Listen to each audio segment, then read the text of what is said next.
I'm introducing an old but new concept here. Currency creates community, not the other way around.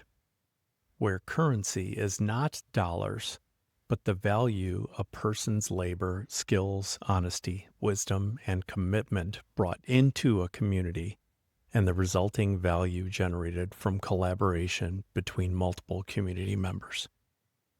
Of course, in our modern society, we use dollars, and dollars will be used as a medium of exchange for the value the community members create.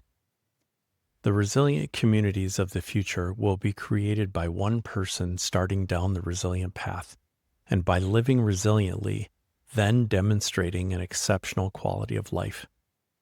Small demonstrations will in turn attract others, and the community will grow organically, incentivized by results and outcomes, not just profitability.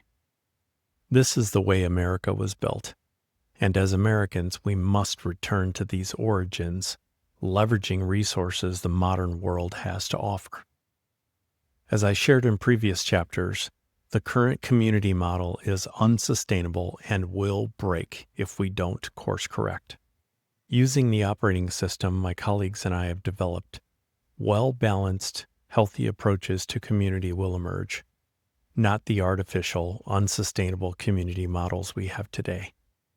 Good neighbors are one of the greatest assets our country has to offer, demonstrated in adverse circumstances Americans have faced over and over again. The New York City blackout of 2003 is just one of many that come to mind. No rioting, no chaos, just neighbors helping neighbors through a difficult situation. Your community is what you make of it. There are very few places where there's a bunch of like minds collaborating in a meaningful way together for the benefit of the community. A few I can think of from my travels: Burlington, Wisconsin, Green Bay, Wisconsin, several Midwestern and Ohio Amish communities, Mormon communities in Utah, Rincon, Puerto Rico, and Salinas, Puerto Rico. Geography. With our geopolitical situation, massive influx of illegal immigrants, and clear policy positioning on a state-by-state basis, one of the best areas you can be is in the American Southeast. Texas, east to Florida, up to North Carolina, west to Tennessee, through Arkansas, Oklahoma, and back down to Texas.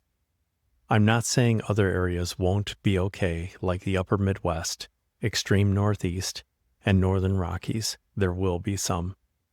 Why do you think the Confederacy lasted as long as it did against a far superior Union Army during the Civil War?